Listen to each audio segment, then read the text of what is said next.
శివుడు హిందూ మతంలో అత్యంత పవిత్రమైన శక్తివంతమైన దేవుడు ఎవరంటే మనకు గుర్తుకు వచ్చేది ఆ పరమేశ్వరుడే, ఆ మహాశివుడే. ఆయనలో శక్తి, సృష్టి, సంహారం తత్వాలు ఉన్నాయి. ఆయన వివిధ పేర్లతో పిలువబడతాడు. మహాదేవుడు, నీలకంఠుడు, శంభు, శంకరుడు, ఇలా ఎన్నో నామాలు ఆయనకు ఉన్నాయి. శివుడి తత్వాలను అర్థం చేసుకోవడం, ఆయన రహస్యాలను తెలుసుకోవడం భక్తులకు, ఆధ్యాత్మిక సాధకులకు చాలా ఆసక్తికరంగా ఉంటుంది. మరి ఆ మహాదేవుడి గురించిన కొన్ని రహస్యాలను మనం ఇప్పుడు తెలుసుకుందాం. శివలింగం శివుడికి ప్రతీక. ఇది ఆయన ఆధ్యాత్మిక శక్తిని, సృష్టి, సంహారం తత్వాన్ని సూచిస్తుంది.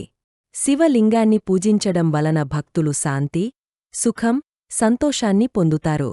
వేల ఏళ్లనుంచి ప్రపంచవ్యాప్తంగా ఈ శివలింగాలను పూజిస్తూ ఉన్నారు.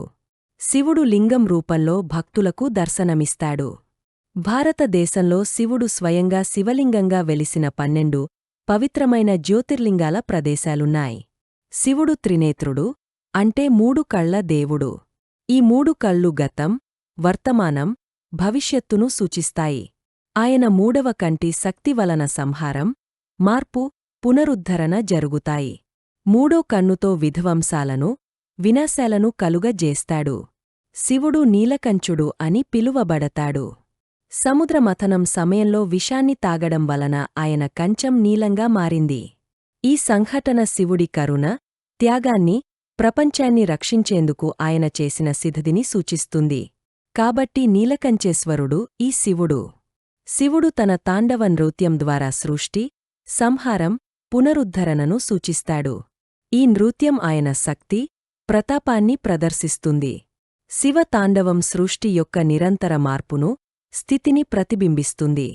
రావణుడు శివుడి మహాభక్తుడు అన్న విషయం మనకు తెలిసిందే. శివుడిపై రావణుడు శివతాండవ స్తోత్రాన్ని రచించాడు. శివుడి వాహనం నంది.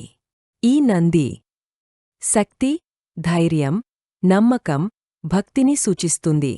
నందిని పూజించడం వలన భక్తులు శివుడి అనుగ్రహాన్ని పొందుతారు.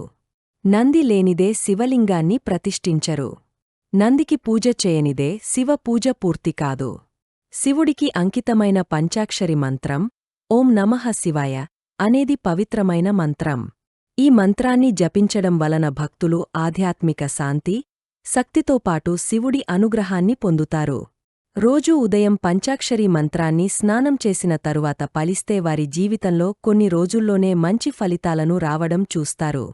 శివుడి అనుగ్రహం పొందాలంటే పంచాక్షరి మంత్రాన్ని ఖచ్చితంగా పయించాలి. శివుడు కైలాసంలోనే ఉంటారు. శివుడి నివాసం కైలాసమే. కైలాసమనేది శివుడి భక్తులకు ఆధ్యాత్మిక కేంద్రంగా ఉంటుంది. మంచు కొండలతో ఈ కైలాసం ఉంటుంది. తిబెట్లో ఉన్న కైలాస పర్వతంలోనే ఈ కైలాసం ఉందని అంటారు. అక్కడే శివుడి కుటుంబం ఉందని పండితులు చెబుతుంటారు. ఆ కైలాస పర్వతాన్ని ఇప్పటివరకు ఎవ్వరూ పూర్తిగా అధిరోహించలేదంటే అర్థం చేసుకోవచ్చు. రుద్రాక్ష మాలను ధరించడం శివుడి అనుగ్రహాన్ని పొందటానికి ఒక సాధన. రుద్రాక్ష బలాన్ని, ఆధ్యాత్మిక శక్తిని, శాంతిని అందిస్తుంది. రుద్రాక్షలో ఎన్నో శక్తులు దాగ ఉన్నాయని శాస్త్రీయ పరిశోధనలో తేలింది. ఎంతో మంది వైద్యులు కూడా రుద్రాక్షను ధరించమని ప్రోత్సహిస్తున్న విషయం మనకు తెలిసిందే. శివుడికి రుద్రాభిషేకం చేయడం ఆయనకు అత్యంత ప్రీతికరం. ఈ అభిషేకం శాంతి, సుఖం, సకల శుభాలను అందిస్తుంది. ఈ రుద్రాభిషేకం చేయించడం వల్ల మానసిక ప్రశాంతత కూడా లభిస్తుంది. శివుడి ఉపాసన చేయడం వలన భక్తులు ఆధ్యాత్మిక సాధనలో ఉన్నతిని పొందవచ్చు. ఆయన అనుగ్రహం ద్వారా సుఖం, శాంతి మరియు ధైర్యం పొందవచ్చు.